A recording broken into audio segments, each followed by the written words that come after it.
Lucas capítulo 3, e eu leio o versículo de número 5.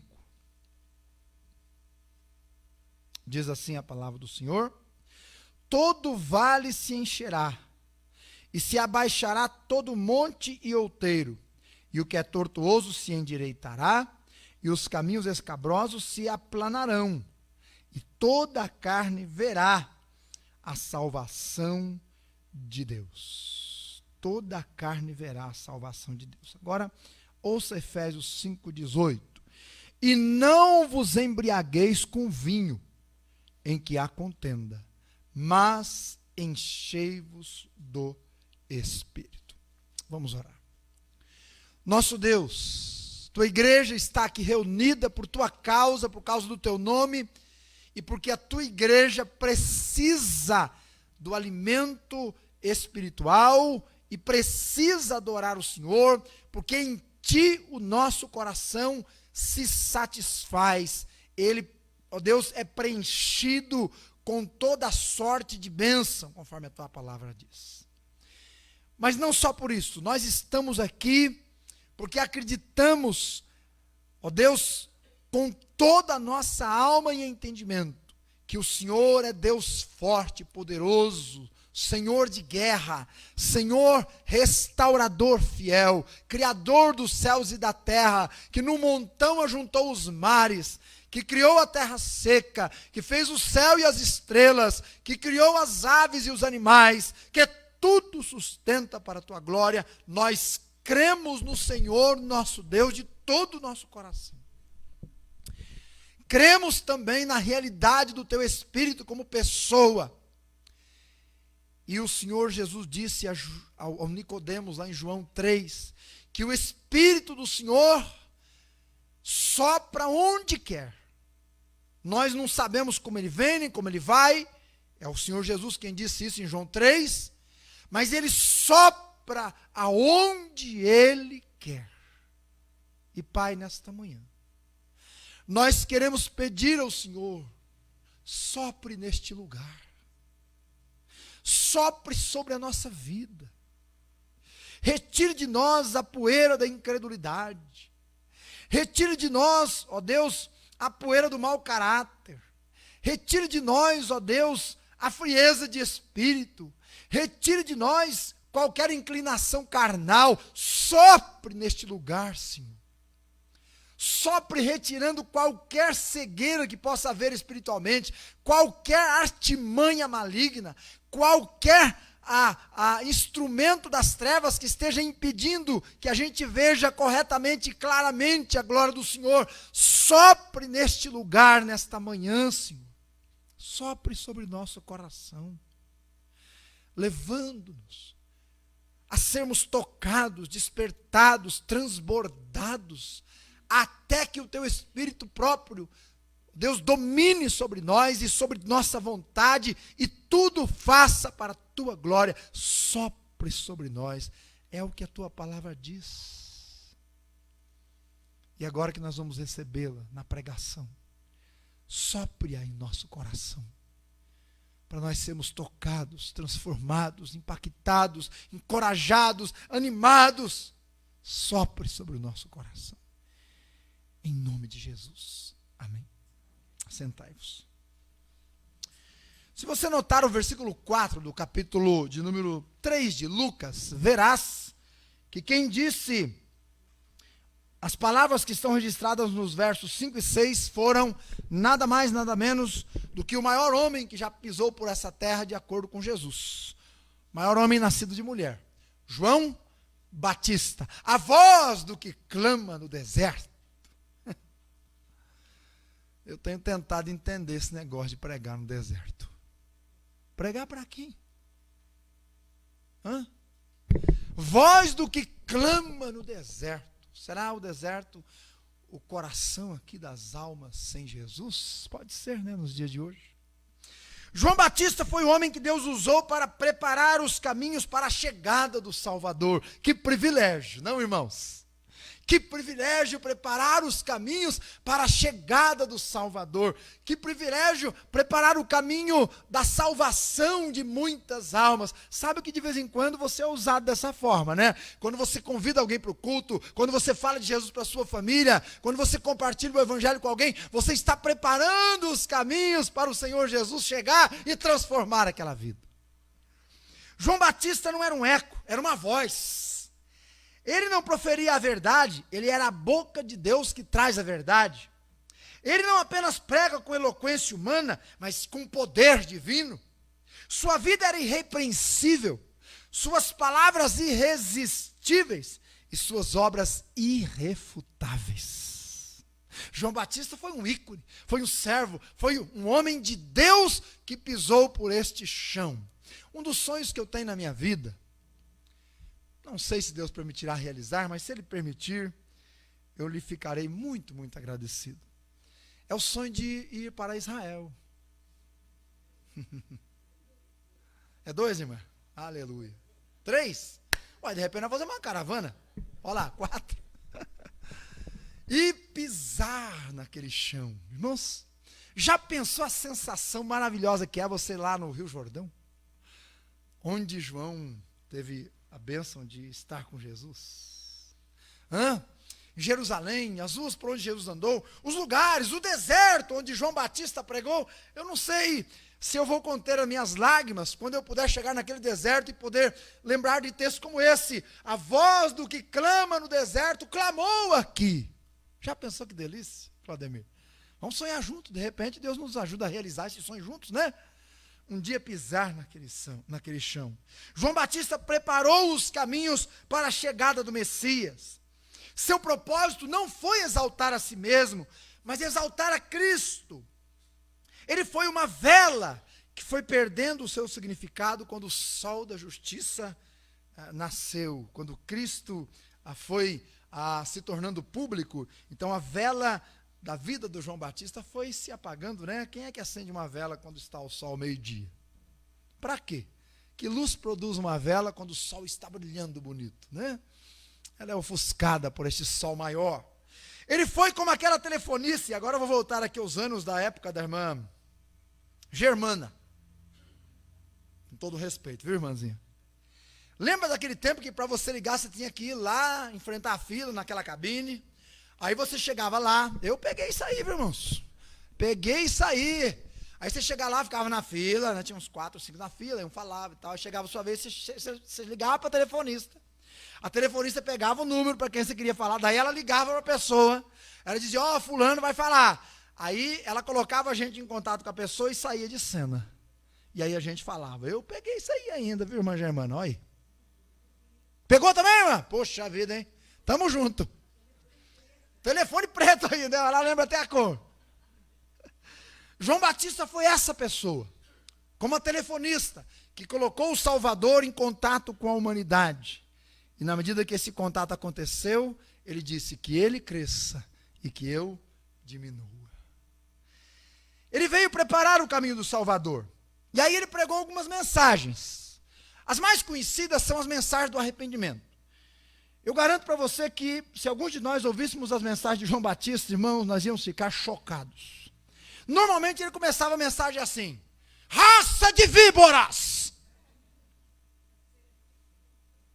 Já pensou se eu começasse uma mensagem dessa aqui? Olhando nos olhos dos irmãos? Mas João Batista, ele tinha o hábito de começar a mensagem dele assim, né? Então ele era um pregador que impactava a vida das pessoas. Ele pregou várias mensagens, mas uma delas está aí, na sua frente agora. No capítulo 3, versos de 4 a 6. Essa não é uma mensagem que ele começa dizendo raça de víboras. Essa é uma mensagem que ele tem como propósito a trabalhar o coração dos ouvintes para que eles sejam soprados pelo Espírito Santo de maneira a se tornarem aqueles vasos que vão ser cheios do Espírito Santo, reconhecendo a soberania grandiosa de Deus, e reconhecendo essa soberania grandiosa de Deus, eles vão transbordar de Deus na sua vida. Esse é o propósito dessa mensagem de João Batista. E eu quero compartilhá-la com você nesta manhã.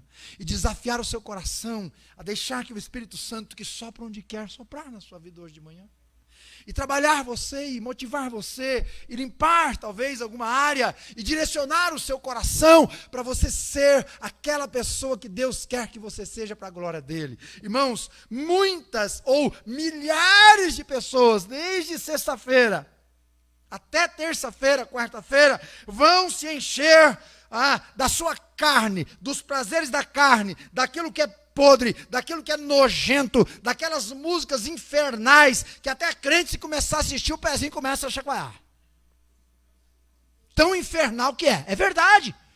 É verdade. Não precisa fazer o teste, mas se você fizesse, ficasse na televisão e começasse aquela batucada toda lá, se você bobear, o pé começa, entendeu? Como diz o Tiago, começa a dar uma chacoalhada. É um perigo, irmãos, porque a carne é fraca, disse Jesus. O espírito está pronto, mas a carne é fraca. E você sabe que tem um montão de crente aí, até com bateria de escola de samba, dizendo que estão pregando Jesus para vergonha nacional. Mas em dias assim, nós somos chamados, eu e você, a nos enchermos, a transbordarmos, não da carne, não do podre, não do nojento, mas do Espírito de Deus, da intimidade com o Senhor, da alegria do céu, do gozo que não faz minhas pernas tremerem por causa de uma música, mas tremerem de temor, de reverência, de alegria diante do meu Deus e do seu Deus. Esta é a mensagem que João quer pregar no nosso coração hoje de manhã. Em primeiro lugar, note que ele diz assim no versículo 5, todo vale se encherá. Todo vale se encherá. Os vales, meus irmãos, são depressões que existem nos lugares mais baixos da terra. Esses lugares são normalmente escuros, cheios de sombras e de animais peçonhentos. No homem também existem vales assim. Aliás, o coração do homem é um jardim onde só Deus e Ele mesmo passeia. E há vales nos corações dos homens, há buracos, não é? Emocionais tremendos, e esses dias têm causado muitos desses buracos, né? Tem aumentado esses buracos, esses vazios no coração do homem. E precisam ser preenchidos, precisam ser aterrados. Isso só acontece quando Jesus entra e o Espírito Santo atua e o Espírito Santo sopra. Só Ele pode encher, só Ele pode aterrar esses buracos que existem no coração do homem, que o homem tenta satisfazer enchendo de pinga, tenta satisfazer enchendo de droga, tenta satisfazer enchendo aí de noitada, tenta preencher, satisfazendo esses buracos através dessas músicas imundas, e não consegue. Por isso que existe aí, entre aspas, a quarta-feira de cinza, né? Porque o camarada festeja, eu não entendi isso, e termina na cinza. Que alegria é essa que termina em cinza? A minha alegria termina no céu. A minha alegria termina olhando para o alto e vendo o glorioso Deus. A minha alegria não termina nessa terra, irmão. Mas para que esses buracos sejam aterrados, primeiro é preciso aterrar a impureza, o desânimo, o comodismo e o mundanismo. Quando a pessoa recebe Jesus no seu coração de verdade, o Senhor Jesus limpa a vida, o Senhor dá ânimo, encorajamento, o Senhor tira do comodismo, a pessoa se torna ativa, a pessoa deixa o mundo. Aliás, 1 João é muito claro que o crente deve abandonar esse mundo, porque se ele ama o mundo, ele ama o amor que Deus odeia. E aí entra em vigor o tal do estou crucificado com Cristo, não vivo mais eu, mas Jesus vive em mim, e o viver que eu tenho na minha carne agora, vivo para a glória do meu Deus. E está aí, irmãos, a melhor forma de se viver. A vida para a glória de Deus. Irmão, quando a gente vive para a glória de Deus, nada mais é penoso. Nem mesmo as nossas dificuldades. Porque nós sabemos, conforme diz Romanos, que até as nossas dificuldades, elas existem, são reais, são dolorosas, mas elas são para a glória de Deus. Eu entendo perfeitamente que quando você está diante de um caixão de uma pessoa amada que partiu, é difícil entender aquilo para a glória de Deus. Eu já estive. Mas à medida que o tempo vai passando e que você vai percebendo que aquelas lutas realmente elas fazem parte de um plano maior, então Deus vai nos ensinando, não é, a aterrar esse comodismo deste mundo e até nessa hora glorificar o nome do Senhor. Para que o Espírito Santo atue em nós, devemos aterrar a impureza, o desânimo, o comodismo, o mundanismo aos pés da cruz. O salmista bem nos lembrou dizendo: se te mostras fraco no dia da batalha, a tua força é pequena. Se você se mostrar fraco, se você se deixar dominar, se você se deixar abater pelo desânimo, tua força vai ser pequena. Recobre esse vigor em Deus, na presença de Deus. Na presença de Deus. Segundo, precisamos aterrar os vales da separação. A falha de San Diego, ela é uma falha, irmãos, de placas tectônicas. Quem estuda geografia sabe disso, não é? O que é uma placa tectônica? É uma placa que envolve, às vezes, um continente inteiro. O mundo é dividido em várias placas, em vários quebra-cabeças, peças de quebra-cabeça. Então, quando duas placas, duas peças do quebra-cabeça estão juntos, ali temos duas placas tectônicas. E a falha de San Diego é uma falha porque essas duas placas, elas estão próximas, mas elas não se juntaram. Então, quando a pessoa chega perto daquela e olha para o abismo, irmãos, não vê o fim lá embaixo. O negócio é profundo demais. E essa grande cratera separa essas placas. Se nós queremos que o Espírito Santo, que Jesus transborde na nossa vida, nós precisamos aterrar esses buracos, esses vales que separam montes. Há vales espirituais na família às vezes. Vales produzidos por palavras. Sabia que palavra pode separar uma pessoa da outra? Quanta gente. Porque disse uma coisa na hora que estava nervoso, nervosa, que nunca diria se estivesse com domínio próprio ali, não é? Segurando a coisa, mas disse. Irmão, aquilo causa uma brecha. Só Deus para resolver agora. É ou não é? As palavras, elas destroem mais do que uma espada, sabia? Porque elas penetram no fundo da alma. E às vezes não só penetram, mas se instalam lá. E aí elas geram separação. Famílias às vezes são separadas por causa de palavras. Famílias são separadas por causa de omissões. Famílias são separadas por causa de dinheiro. Famílias são separadas. Vales são criados. Meus irmãos, Deus não nos quer construindo abismos, vales. Aqui um exemplo. E eu cito porque ele contou para nós aqui, eu só trago a sua memória do irmão Manuel, esposo da Marlinda. O irmão Manuel, quando converteu, irmãos, um mês depois, mais ou menos, ele contou ao irmão Roberto, depois me contou também, que ele estava orando a Deus, desde que converteu, e aí ele ia fazer uma viagem para Minas. Ele ia lá na casa de uns parentes dele, que ele estava desvencilhado, aliás, separado, brigado, há muitos anos. Mas que desde o dia que ele se converteu, Deus falou: você tem que restaurar esse negócio, você tem que tratar esse negócio, você tem que curar essa ferida. E ele comprou uma passagem e foi lá, bateu na casa deles, para pedir perdão, para buscar reconciliação, para restaurar a família. Irmãos, quando Jesus entra na nossa vida, não é para separar mais, é para unir, é para construir pontes. Família, irmãos, família é um maravilhoso bem que Deus nos deu. E tudo que depender de nós, conforme diz Romanos 14, temos que procurar a paz com essas pessoas. Porque são nossa família. Não é? Às vezes elas não são muito fáceis, eu sei.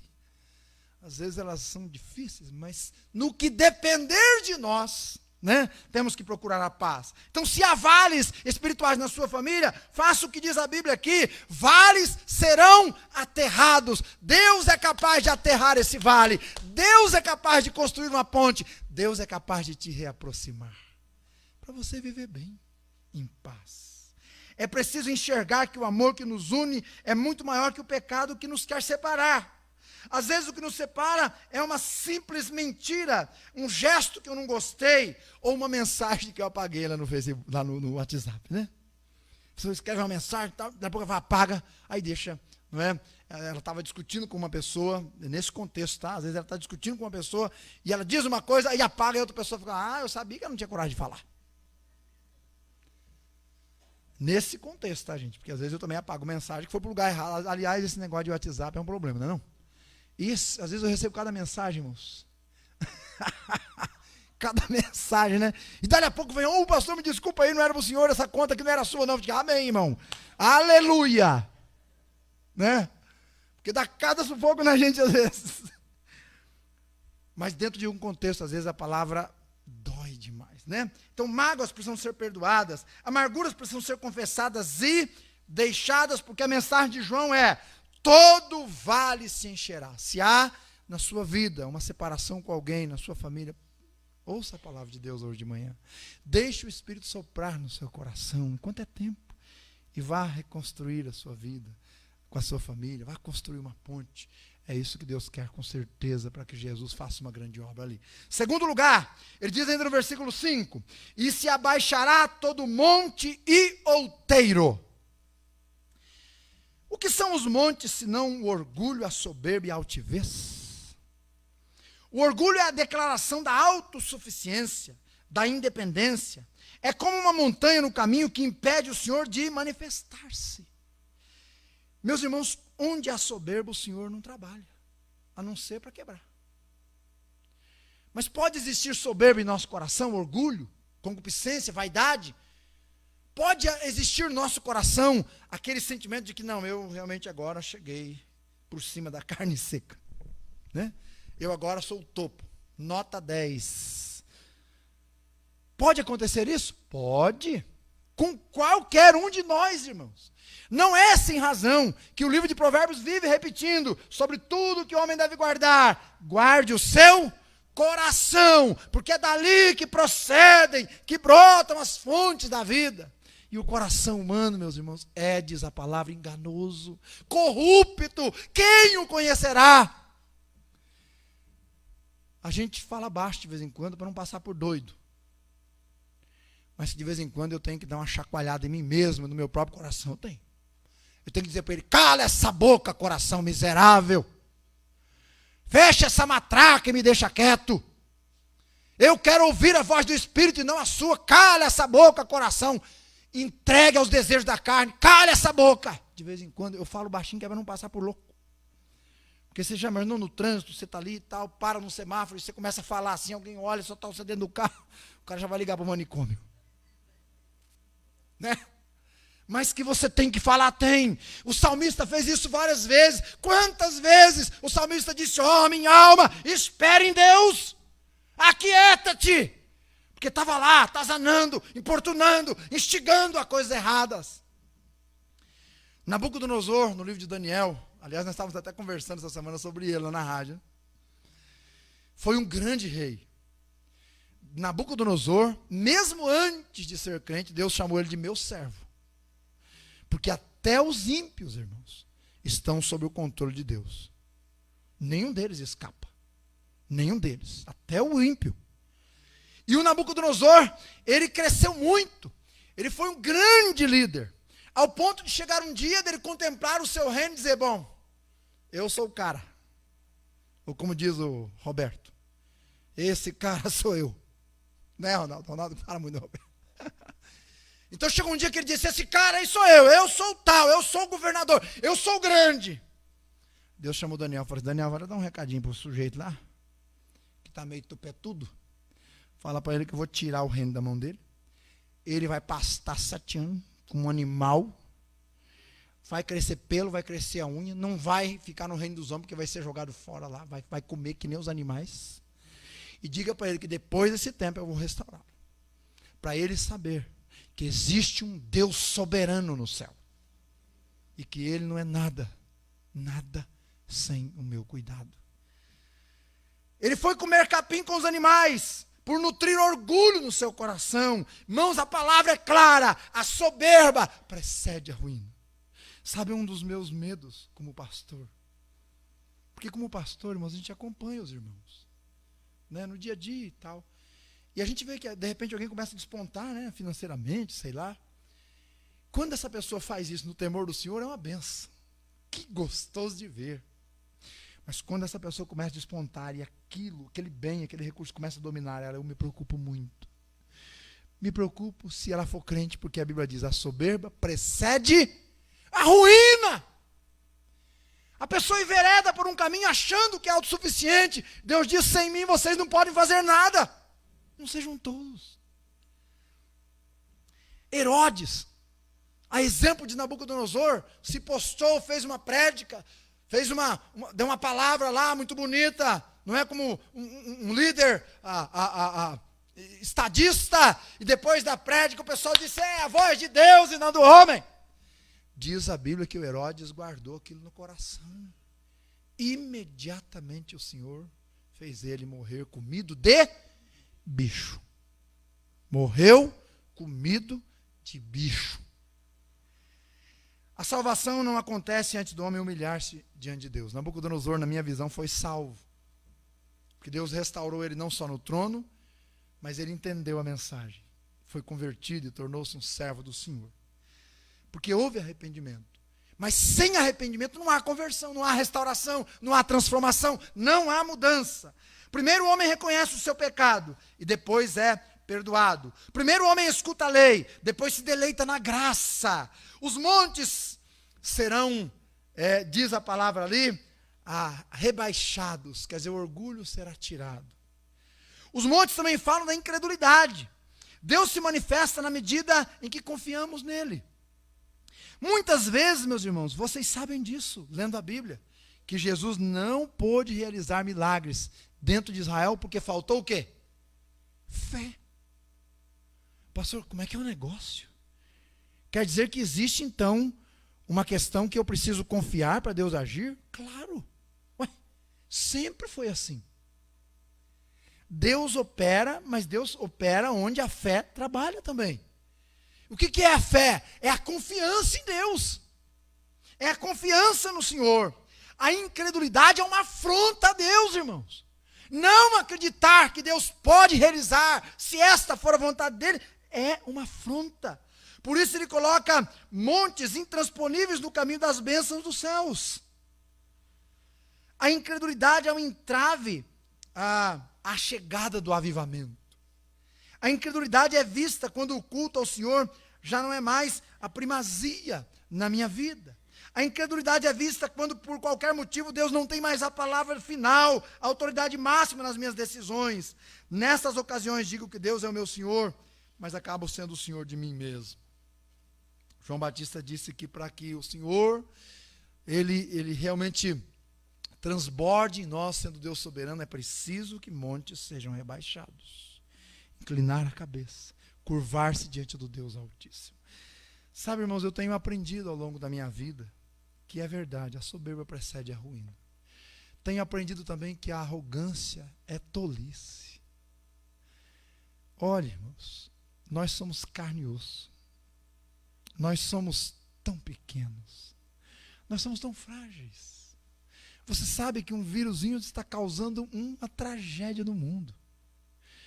Você tem visto pela televisão as pessoas que vão lidar com esses que estão com suposta contaminação, eles vão com aquela roupa, não é? Com todo o medo do mundo de pegar um vírusinho tão minúsculo, né? Uma coisinha tão pequenininha, mas que não se tem remédio porque pode levá-la à morte. Então a pergunta é, orgulhar-se do quê? De um entrar numa BMW e o outro entrar num Fusca? Mas eles não levam no mesmo lugar? Não são abastecidos com o mesmo combustível? Terceiro lugar, leia comigo o versículo 5 ainda. O que é torto se endireitará. O que é torto se endireitará. Olha, eu estou olhando para um monte de tortos aqui que foram endireitados. Amém, gente? Começar por mim mesmo. Tem até uma musiquinha infantil que o pessoal cantava, lá havia um soldadinho torto que morava numa casinha torta, que tinha uma vida torta. Mas um dia a Bíblia encontrou e tudo que era torto, Jesus, louvado seja Ele. Jesus endireita, irmãos. Graças a Deus, né? Que bom. Por isso que eu tenho esperança, sabe? Eu olho para o mundo aí, se a gente olhar para esse dia de carnaval, olhar para esse mundo, você perde a esperança. Porque, meu Deus, isso aí é o fim do mundo. Mas aonde que está a nossa esperança? Que existe um Deus que diz aqui na sua palavra, o que é torto se endireitará. Olha, muita gente que está pulando, que nem sacia aí nesse carnaval, né? Depois dele, pode ser que caia de joelho diante de Deus, admitindo que isso aí é efêmero, é vaidade e não serve para nada. Essa é a nossa esperança. O caminho torto fala da duplicidade, muitas vezes, não é? A cidade grande é um perigo, pois proporciona aos cristãos a oportunidade de uma vida dupla. Por isso que no carnaval usam-se máscaras, né? A vida dupla é ser uma coisa aqui, outra ali, uma coisa em casa, outra na rua, uma coisa no trabalho e outra coisa no cotidiano, fora do trabalho, uma coisa na presença da família e outra na presença dos amigos. Deus odeia isto. Saiba disso. Aliás, quando Pedro tentou fazer isso, Paulo chegou e bateu firme, né, colocado e certeiro. Deu lá no cantinho, não teve como Pedro pegar. Não teve. Bateu direitinho. Porque Deus não quer isso, gente. Quem leva uma vida dupla não é frio nem quente. E a única coisa que Deus quer fazer com quem não é frio nem quente é vomitar. É isso, só isso. A integridade é ser quem somos, na presença de qualquer pessoa, em qualquer lugar. É o fundamento do evangelho, irmãos. Fomos transformados, vivamos como transformados, em casa, na rua, no trabalho, na escola, onde for, sejamos quem somos. Admitindo que algumas coisas o Senhor vai mudar. Né? E eu sei que às vezes a gente dá a bola fora, irmãos. Chuta até fora do estádio. Tem hora que a gente dá cada pisada na bola que vou dizer, dá vergonha mesmo. Mas nós estamos aprendendo, né? O Senhor está trabalhando em nós. Ele está parando as arestas, está reconstruindo aquilo que Ele teve que quebrar. Não é aquele vaso que estava só caco. Nós estamos crescendo, estamos progredindo. Um dia seremos quem Ele deseja que nós sejamos. Esses dias de carnaval, uma das razões porque a gente faz o retiro é por causa dos adolescentes. E às vezes as pessoas não gostam muito de adolescente não, sabia? Aliás, o pessoal usa um termo assim, aborrecente. Irmãos, de verdade, eu tenho aprendido algumas coisas com a Bíblia que me faz repensar certos conceitos. Eu vou mencionar para você 3 adolescentes na Bíblia. E eu quero que você me diga no final se eles são aborrecentes ou abençoadores. Primeiro adolescente, José. José teve coragem para dizer não ao pecado e sim para uma vida de companhia e adoração a Deus, mesmo quando ele teve que ser jogado fora da família, desprezado de dentro de uma casa para a prisão, não é? E esquecido dentro da prisão pelos amigos. Ainda assim ele teve coragem para ser companheiro de Deus. Mas era um adolescente. De adolescência para a juventude. A garota doméstica da casa de Naamã. A menina foi sequestrada. Foi levada para um outro país. Enfiaram ela numa casa para trabalhar de empregada doméstica. Não é? Escrava mesmo. Podia estar cheia de amargura, adolescente. Mas quando o chefe ficou doente, ela podia ir para o cantinho e falar assim, bem feito, que o Senhor mate esse miserável. Que tudo que ele me causou agora, que ele seja comida aos pouquinhos e que doa. Ela podia ter feito isso. Não podia? O que ela fez? Foi lá e falou assim, Senhor, lá na terra de onde eu vim tem um profeta. Esse profeta fala em nome de Deus. Se o Senhor for lá, o Senhor vai ser curado. Ele é uma benção. Vai lá.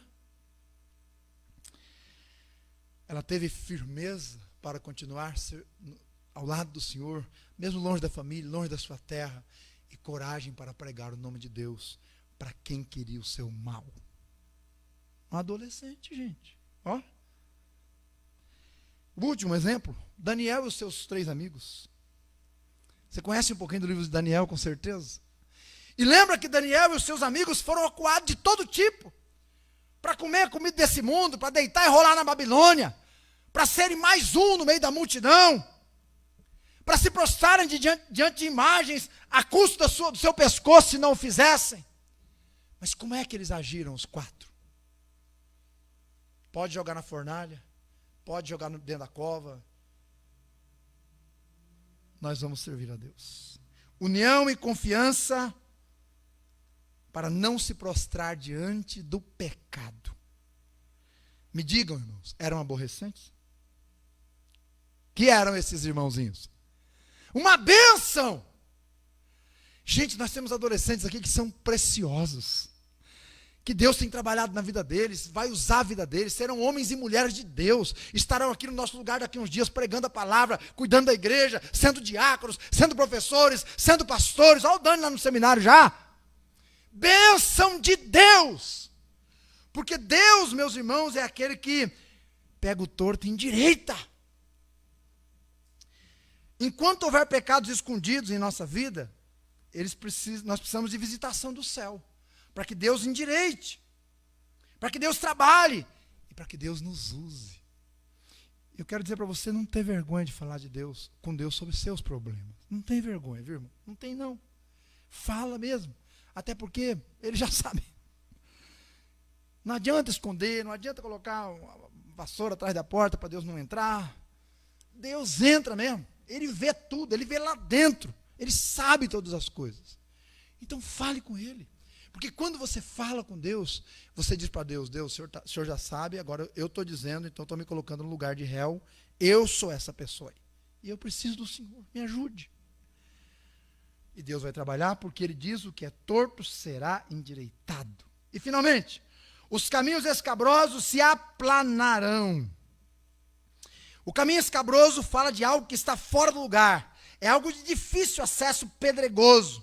Mas que o Senhor diz ali, se aplanarão, serão acessíveis.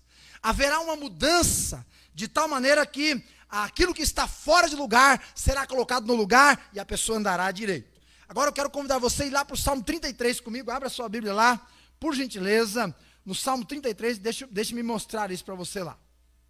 Salmo 33, foi o salmo que o irmão Carlos leu aqui. Este salmo mostra quando e como uma vida é restabelecida diante do Deus soberano. Daquilo que João fala para a gente fazer ali no versículo de número 5. Salmo de número 33. Dos versos de 1 a 3, note o que nós temos aí. Ele diz assim: regozijai-vos no Senhor, vós justos, pois aos retos fica bem o louvor. Louvai ao Senhor com harpa, cantai a Ele com saltério de 10 cordas, cantai-lhe um cântico novo, toquem bem e toquem com júbilo. Preste atenção aí que nesse trecho há um apelo para que as pessoas, para que os crentes se voltem para Deus e o adorem. Então, todos nós somos chamados, todos os dias. Eu quero dizer para você que quando você acorda, Deus está chamando você para adorá-lo, a viver com Ele aquele dia, mais um dia. E é isso que o salmista faz. Voltem-se para Deus e façam bem feito esse louvor. Aí dos versículos de número 4, meus irmãos, até o versículo de número 19, ele dá os motivos dessa adoração. E ele mostra a adoração voltada para a soberania de Deus. Então, nos versículos 4 e 5, qual é a base de nós nos voltarmos para Deus? Versículos 4 e 5, o caráter de Deus. Olha lá. Porque a palavra do Senhor é reta e todas as suas obras são fiéis. Ele ama a justiça e o juízo. A terra está cheia da bondade do Senhor. Então, por que é que você deve adorar o Senhor? E aqui está a vida direita. A vida que João fala que ela será endireitada. Porque Deus é um Deus de palavra, é um Deus de justiça e é um Deus de juízo. O seu caráter é excelente. Mais um pouquinho adiante, ele diz que nós temos que adorar, e a base é o caráter, mas também o poder. Verso de 6 a 9. Pela palavra do Senhor foram feitos os céus, todo o exército deles, pelo espírito da sua boca. Ele ajunta as águas do mar como um montão, põe os abismos em tesouros. Tema toda a terra ao Senhor, temam-no todos os moradores do mundo, porque falou e tudo se fez, mandou e logo tudo apareceu. Então por que você deve adorar esse tremendo Deus, soberano Deus? Porque Ele tem o poder criador. Mais um pouquinho a base da nossa adoração, versículo de 10 a 17. Porque Ele tem o poder do governo. Irmão, não é porque você está olhando na televisão e ouvindo esses dias aí que o nosso país está uma bagunça, que Deus perdeu o controle. O governo está em suas mãos. O governo da sua vida, o governo da sua família, o governo da sua cidade, o governo do seu estado, o governo do seu país. Só estão quem estão governando porque Deus permitiu. E diz os versículos então, 10 a 17. O Senhor desfaz o conselho das nações. Olha, irmãos. Desfaz o conselho das nações. Os caras se reúnem lá para poder fazer uma lei contra os cristãos. Deus vai lá e desfaz. Quebranta os intentos dos povos. Lembra do Hitler que queria acabar com os judeus? Ele matou 6 milhões, mas Deus permitiu que ele também fosse morto. Deus tirou o intento dele. Verso 11, o conselho do Senhor permanece para sempre, os intentos do seu coração de geração em geração. Bem-aventurada é a nação cujo Deus é o Senhor, e o povo que ele escolheu para a sua herança. O Senhor olha desde os céus, e está vendo a todos os filhos dos homens. Da sua morada contempla todos os moradores da terra. Ele é o que forma o coração de todos eles, que contempla todas as suas obras. Sabe o que significa isso, irmãos? Antes de qualquer coração bater no peito de alguém neste mundo, já bateu nas mãos de Deus. Porque foi Deus quem criou cada coração que bate no peito de qualquer pessoa por aí. Ele tem o governo. Versículo 16. Não há rei que se salve com grandeza de um exército, nem um homem valente se livrará de sua grande força. O cavalo é vão para a segurança, não livra ninguém com sua grande força. Porque o governo não é do homem, o governo é de Deus. E, finalmente, a base para a adoração, versos 18 e 19. Deus está observando. Eis que os olhos do Senhor estão sobre todos os que o temem, sobre os que esperam em sua misericórdia, para livrar a sua alma da morte e para os conservar vivos na fome. Então os versos de 1 a 3 são um apelo: adorem, sirvam, louvem, glorifiquem a Deus. Por quê? Porque Deus é o Criador, seu caráter é excelente, Ele é o governador, Ele é o Todo-Poderoso, e Ele vê a cada um de nós. Então adore esse Deus soberanamente, e acerte a sua vida torta. E os últimos 2 versículos do Salmo, eles são a resposta daquele povo que ouviu esse apelo. Qual é a resposta? A nossa alma vai esperar no Senhor então. Ele é o nosso auxílio, nosso escudo. Pois nele se alegra o coração, porquanto temos confiado no seu nome. Seja a tua misericórdia, Senhor, sobre nós, porque em ti nós esperaremos. Esta é a resposta que Deus quer me isso hoje de manhã, irmão. Com base aqui em Lucas capítulo 3, e eu volto para lá para nós irmos à conclusão da nossa mensagem hoje de manhã. Não é? Quando ele diz, e os caminhos escabrosos se aplanarão, e diz o versículo 6, então toda a carne verá a salvação de Deus. Há algo fora de lugar na sua vida? Que tipo de casamento tem sido o seu? Ele está sendo regado com os ingredientes da oração, meditação, respeito, intercessão? Como andam as finanças? Como é que eu tenho me relacionado com Deus nesse sentido financeiro? Como o reino de Deus tem sido apresentado diante do mundo pela minha vida? Cristo tem sido o primeiro? Tenho adorado ao Senhor porque a base que Ele me dá no Salmo é mais do que o suficiente? O que meus parentes pensam a respeito de Deus quando eu estou no meio deles? Eu influencio ou sou influenciado? Sou corajoso ou covarde para levantar a bandeira do Evangelho? Venço meus hábitos errados ou sou vencido por eles? Os caminhos precisam ser endireitados. Diz o texto, os caminhos escabrosos se aplanarão. E esses são aplanados quando o Espírito transborda em nossa vida. É esta a razão de Efésios 5,18. Não vos embriagueis com vinho, mas enchei-vos do Espírito. Meus irmãos, enquanto o mundo se enche da carne, eu convido você, nesses dias, a encher-se do Espírito Santo. A deixar que Ele transborde na sua vida, no meio da sua família, para que você possa ser uma luz que brilha no mundo em trevas. Para você ser realmente o divisor de águas nesse dia que faz a diferença. Quero convidar você a curvar a sua fronte neste momento.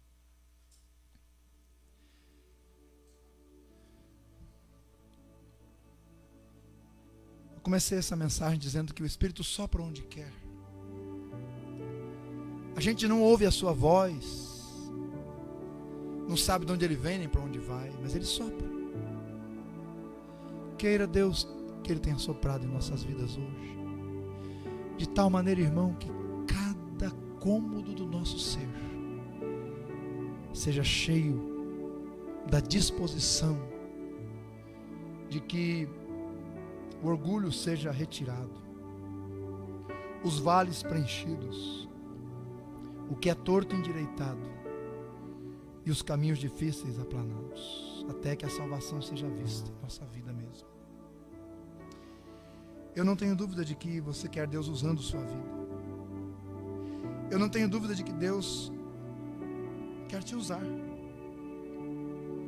Então ouça a palavra do Senhor. Desfaça-se de tudo que é impuro, pecaminoso dentro e fora da sua casa e sua vida. Declare ao Senhor que você quer depender dele e de mais ninguém. Decida viver uma vida reta, justa, santa, fiel, pura. Coloque no lugar as coisas que estão fora de lugar em sua vida. E como ensina o Salmo 33, nós temos bases de sobra para nos curvarmos diante do Deus Todo-Poderoso e a Ele e por Ele vivermos e a Ele dedicarmos toda a nossa existência. Eu creio que se fizermos isto, irmãos, cumprir-se-á em nós a palavra de 2 Crônicas 7,14. Se o meu povo que se chama pelo meu nome se humilhar e orar e me buscar, e se ele se converter dos seus maus caminhos, então eu ouvirei dos céus, eu perdoarei os seus pecados, eu sararei a sua terra. Sopre, Deus, nesta manhã, que a tua palavra seja vivida por nós, vivenciada por todos nós, que o teu Espírito nos tome completa e plenamente, de tal maneira que nós, Deus, odiemos o pecado, amemos as almas que estão vencidas por ele, tenhamos um testemunho excelente e uma vida completamente dominada pelo Espírito do Senhor. Use-nos, abençoe-nos, sopre em nosso coração nesta manhã, em nome do Senhor Jesus, amém. Meus irmãos, que Deus nos abençoe grandemente, que a glória dele resplandeça na sua vida. Vamos em paz, que ele nos abençoe até a noite, às 19 horas.